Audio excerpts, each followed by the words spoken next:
Pues en una era dominada por la inteligencia artificial, los adultos todavía estamos intentando comprender cómo convivir con los algoritmos, y nuestra invitada de hoy, Nerea Luis, ha intentado comenzar por los niños.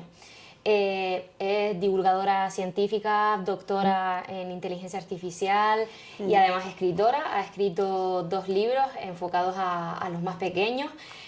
Su primer libro, mi primer libro de inteligencia artificial, enfocado a niños entre 5 y 8 años. Y el segundo, que lo acaba de estrenar, ha estado ahí en la Feria del Libro firmándolo, La asombrosa era digital, un poco más para las primeras edades de la adolescencia, ¿no? Sí. Entonces, Nerea Luis, bienvenida. Muchísimas gracias. Muchísimas gracias por aceptar la invitación. Y bueno, en tu primer libro, Los más pequeños, ¿por qué decides explicarles qué es la inteligencia artificial, qué son los robots y también, como aparece en las últimas páginas, cómo es el día a día de los niños con la inteligencia artificial? Pues la verdad es que, fíjate, yo llevaba mucho tiempo ya, pues desde 2016, 2017, haciendo divulgación, más allá de dedicándome profesionalmente a la IA, y siempre es como que te diriges como a un mismo tipo de público, ¿no? En mi caso, primero era más técnico, más de programadores, ingenieros y así. Ahora es verdad que se ha abierto un poquito más por el boom de la IA, pero siempre te preguntas, ¿no? Porque yo había hecho actividades en coles y dices, jolín, si todo está cambiando tanto, sobre todo en estos últimos 3 años, donde ya la IA ha llegado un poco al público general, ostras, es un tema que hay que hablar también con los niños, sin intentar infantilizarles. Quiero decir, al final ya nacen, ¿no?, con un montón de dispositivos alrededor, y yo muchas veces lo que veía era que los niños, si bien ya se les considera como nativos digitales, solo consumen la tecnología, no la usan como herramienta, ¿no? Y yo creo que también hay que fomentar que existan ese tipo de lecturas, más allá de que luego pues tengan su ciencia ficción o sus cosas que también donde se mencionan estos temas, ¿no? Pero el cómo surge toda esta disciplina, el qué cosas pueden hacer, el cómo lo pueden usar, creo que es interesante y sobre todo ilustrado, claro, que les ayuda un montón como a imaginarse, bueno, pues ellos en el futuro haciendo miles de cosas.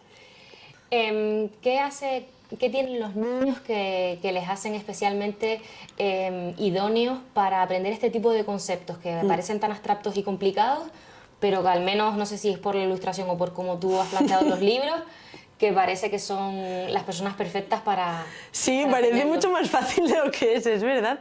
Hay un momento, ¿no?, en el que cuando me puse a escribir, claro, yo decía, jolín, son temas complejos, claro, son conceptos muy abstractos. Entonces es verdad que con las ilustraciones, si tú ves cómo ve un niño, sobre todo el libro de los de 5 a 8, tú ves cómo lo leen, claro, no lo leen como nosotras. O sea, básicamente ellos ven primero la ilustración y luego que les llama la atención se ponen a leer el texto, ¿no?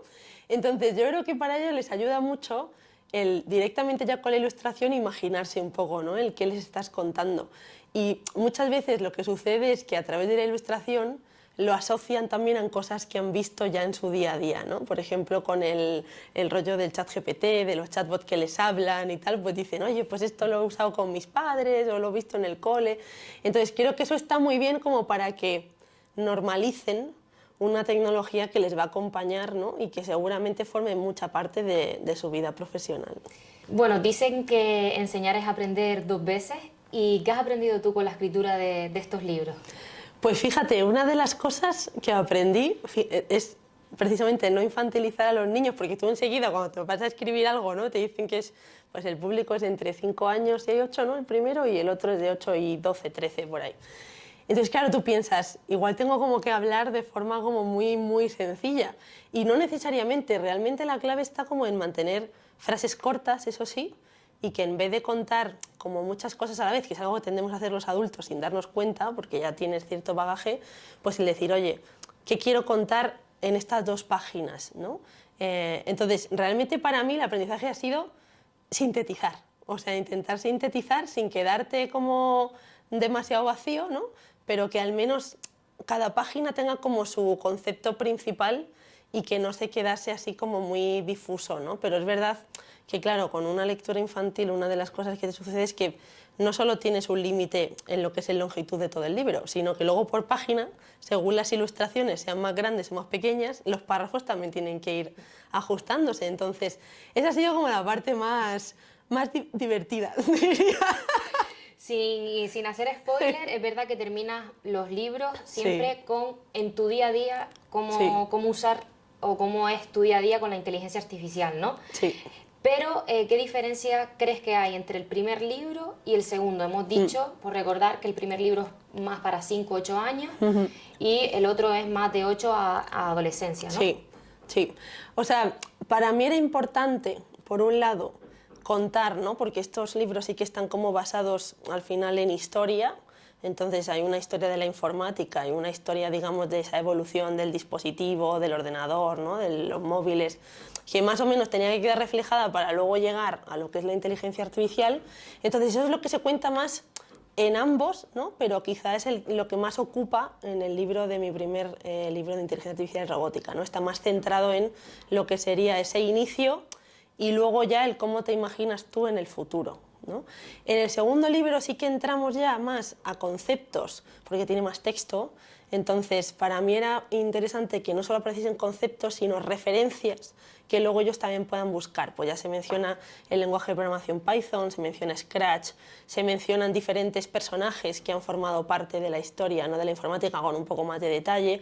Y luego, sobre todo, de cara al final, está este capítulo, ¿no? De los futuros genios tecnológicos y así, y que de ese también sale un poquito en el primero, ¿no? En el de 5 a 8, porque para mí era importante el, vale, pero a día de hoy ¿qué puedes hacer? ¿No? Porque muchas veces pecamos de contar siempre, ¿no? Lo que ha pasado anteriormente, pero yo pensaba en los niños y digo, jolín, para mí, por ejemplo, fue muy importante el momento en el que yo descubrí Internet, cómo me cambió la forma de percibir la tecnología, porque enseguida pues, vi que podía utilizarla, ¿no? Para crear también, para darle forma a mis ideas.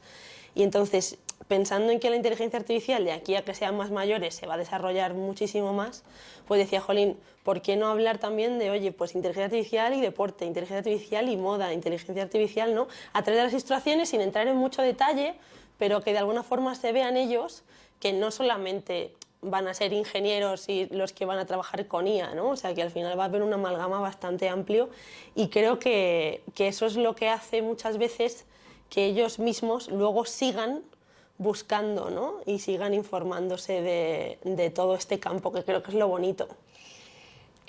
Ahora, estos últimos años, se ha producido el boom de la IA generativa con ChatGPT y similares, Copilot y demás. ¿Cómo lo usan los niños a diferencia de los adultos? Sí, pues fíjate, lo que se ve en los niños, a ver, yo creo que, claro, como no tienen tampoco mucho prejuicio, ¿no? Obviamente, si tú le das un dispositivo de estos a un niño, puede estar horas, claro, sobre todo preguntándole, ¿no? Hay un momento en la infancia en el que te haces un montón de preguntas tipo, ¿por qué esto? ¿Por qué lo otro? ¿No? Entonces yo creo que ese es como un juego ideal para hacer con los niños y con ChatGPT. Es verdad que lo que mola un montón, y de hecho así damos alguna idea a los que nos estén escuchando, es utilizar la voz de ChatGPT, de Gemini, bueno, del producto que usen, ¿no? Porque con la voz, jolín, con los niños lo sienten como tan natural, como al final la pueden interrumpir, como se adapta un poco al tono de lo que van preguntándole.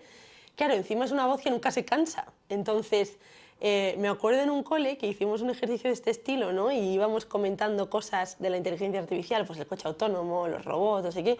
Y claro, era como que tú les dejabas interactuar, ¿no? Ellos usaban mi ChatGPT en ese momento y siempre tenían alguna pregunta más que hacerle. Entonces, de repente se monta una conversación tan natural sobre el futuro, ¿no? De esta tecnología que creo que, vamos, yo nunca lo había vivido como en primera persona, ese enganche, ¿no? Entonces, creo que es muy guay también el que lo vean desde ese punto de vista más educativo. O sea, ya te digo, huyendo un poco de la tecnología solo como consumo, ¿no? De ver redes sociales y así, sino también, oye, que esto puede ser una forma en la que complementar tu educación, ¿no? Siempre obviamente con supervisión de adultos. Pero te diría que esa es la mayor diferencia. Y la otra idea muy chula también para hacer con niños, que a veces a los adultos no se nos ocurre, es utilizar estas plataformas para contar historias inspiradas en ellos. Es decir, como ahora tú puedes generar imágenes, como puedes hacer también esta parte de la voz, pues de repente si a tu hijo o tu hija le gusta X y Z, claro, el poder montar una historia, un cuento, donde ellos al final se van a ver súper reflejados, súper personalizado, pues claro, es algo que les vuela la cabeza. Como estás hablando del tema de la voz y demás, ¿crees que ellos llegan a entender sin leer los libros que se trata de un algoritmo, se trata de números, de un código, o lo ven más como un amigo? Yo creo que hay un acercamiento, es verdad, sobre todo con la robótica, ¿no? Porque siempre la robótica está muy presente en el imaginario infantil, ¿no? Con las últimas películas y todas estas cosas que han salido. Entonces, es normal, quiero decir, que a los niños lo primero que le llama la atención sobre todo son los robots que aparecen en el libro, ¿no? Y yo creo que a partir de ahí van descubriendo cositas. Lo que más me he encontrado es niños y niñas que han llegado a través de la robótica pues porque les han gustado los Lego, porque los padres les han apuntado a talleres de estos de robótica y tal, y a partir de ahí descubren la programación.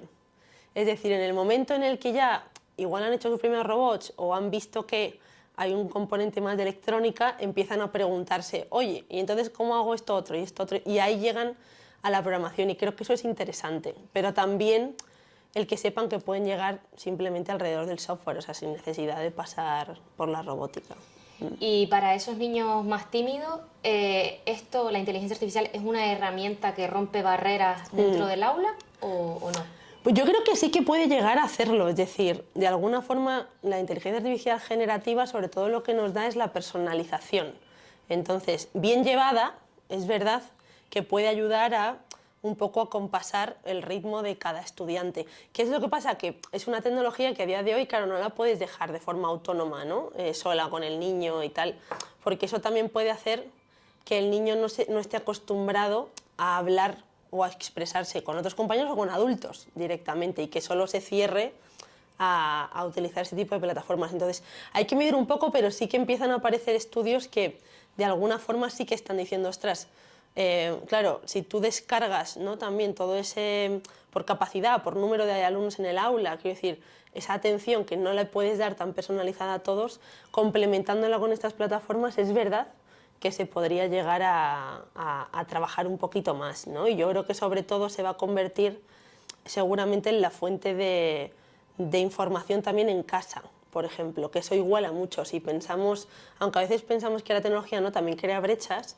pero si tú lo piensas desde el punto de vista de que no todo el mundo tiene un entorno familiar en el que, oye, pues el padre o la madre sepan tanto o te puedan ayudar con según qué cosas, de repente tienes este tipo de tecnología que te iguala muchísimo a la hora de trabajar y de preguntar dudas y así. Sin caer en el hype, es verdad que estamos todavía en el inicio de la inteligencia artificial, ¿no? Muchos hablan de que se va a llegar incluso a la superinteligencia, ¿no? Sí. Entonces, ¿tú qué crees qué retos todavía tiene por delante la inteligencia artificial? Bueno, yo creo que quedan todavía bastantes, ¿eh? Es verdad que es que, claro, como venimos de 3 4 años, que ha sido como una locura todo lo que se ha avanzado, ¿no? Hemos pasado de un entorno súper técnico a que de repente podemos hablar con estos sistemas en nuestro propio idioma.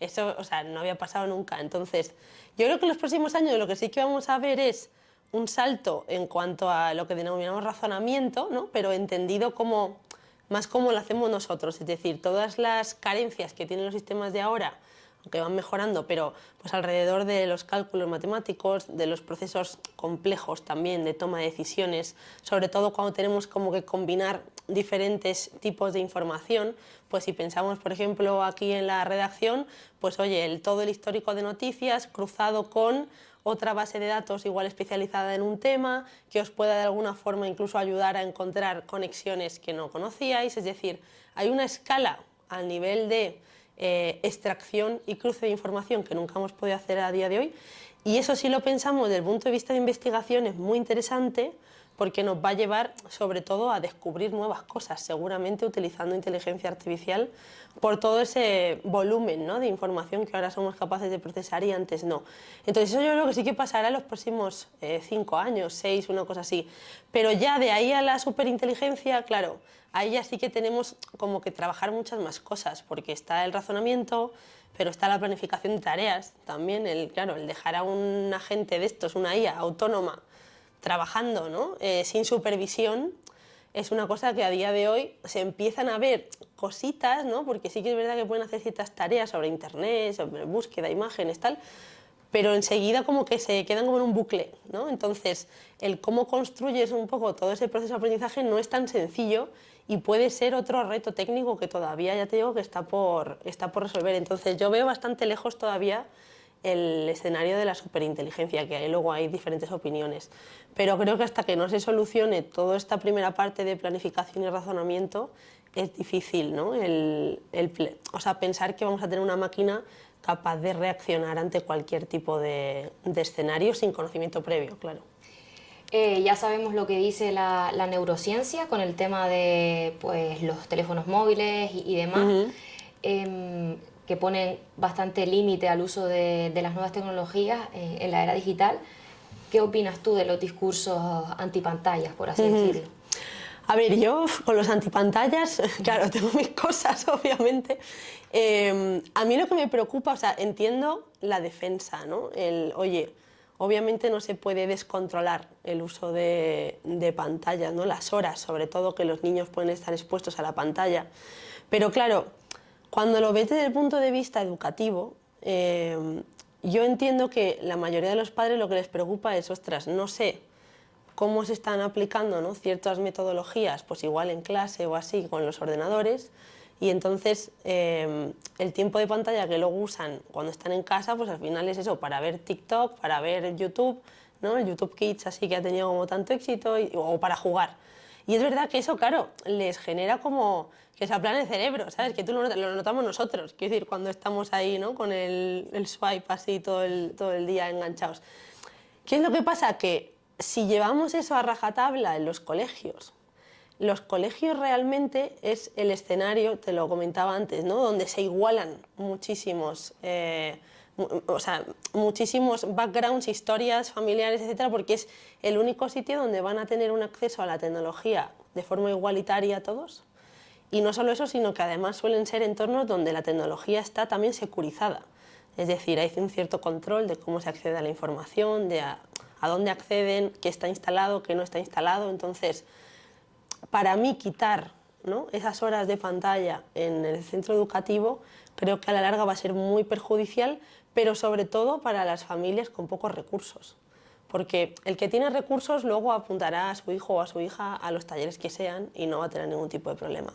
Pero el que no tiene recursos, lo único que va a poder seguramente darle a su hijo es ese tiempo de, oye, pues ponte el YouTube o ponte lo que sea, porque no va seguramente a poder preocuparse por nada más. Entonces, claro, si tú te planteas que en los próximos años va a haber una revolución tecnológica alrededor de la inteligencia artificial, ¿no?, parecido a como ya lo hubo con Internet, realmente a ese chaval o esa chavala le estás perjudicando, entre comillas, al, digamos, limitarle, ¿no?, el uso de la pantalla al tiempo familiar. Entonces yo espero que sobre todo se llegue a un acuerdo, ¿no?, ya te digo, entendiendo que los extremos nunca son buenos, pero sí que creo que hay que entender que si esto llega, lo que no puedes es aumentar, ¿no?, la brecha sin darte cuenta por una limitación de ese estilo. Bueno, pues por último y para terminar, si pudiese darle un consejo a los más pequeños que están comenzando a hablar con la inteligencia artificial, ¿cuál sería? Mira, yo sobre todo, a mí me encanta que una de las cosas que les pregunten es, oye, que le cuenten un poco su vida. O sea, mi hobby es tal, a mí me gusta, yo qué sé, jugar al fútbol, de lo más clásico, ¿no? Oye, me gusta pintar, oye, me gusta hacer X, no sé, videojuegos. Y entonces, mediante esa explicación de qué me gusta hacer, luego digan, oye, ¿qué se puede hacer con IA, con todo esto, ¿no? Porque estos sistemas efectivamente están entrenados con todo Internet. Entonces, les van a servir también para descubrir, un poco como pasaba en los últimos capítulos del libro, ¿no?, en descubrir, oye, líneas que no me imaginaba. Cuando hablas con niños y les dices que en el deporte, pues gracias a la IA, por ejemplo, puedes entender mejor cómo juega un equipo, ya sea de fútbol, de baloncesto o el mejorar el rendimiento deportivo, muchas veces esas asociaciones no las hacen siendo tan pequeños, ¿no? O con la moda, por ejemplo, todo lo que está surgiendo ahora alrededor de nuevos tejidos, nueva forma de enseñar, ¿no?, los cuerpos pues en una web, cómo compramos, etcétera. O sea que al final vienen muchísimas cosas por ahí que nunca sabes el qué les va a hacer clic, pero creo que el que hagan ese tipo de preguntas es súper positivo. Y luego hay algunos recursos en Internet que a mí me gusta recomendar, que están muy chulos. Por ejemplo, hay un juego que se llama el Quick Draw, que esto lo montó Google, para enseñarles a través de un juego tipo Pictionary pues cómo funciona, ¿no? Al principio como que te enfrentas a la IA y luego te cuenta cómo funciona, cómo ha adivinado lo que está dibujando en periodos tan cortos de tiempo. Entonces, yo creo que también ese punto lúdico que tiene ahora la IA, que combina esa generación de imágenes, vídeo, que eso enseguida les llama la atención, con algo educativo por detrás, creo que les puede ayudar mucho a, ya te digo, a ver que esto va más allá de un mero consumo, ¿no? Que les puede ayudar sobre todo a dar forma a muchas ideas que van a tener en la cabeza. Bueno, pues Nerea Luis ilustra y escribe y responde a todas esas preguntas y esas dudas y esas ideas que tienen los más pequeños en la cabeza y los adolescentes en estos dos libros, y lo has explicado muy bien y muchísimas gracias por aceptar nuestra invitación y nos vemos en tu próximo libro. Ha sido un placer, gracias.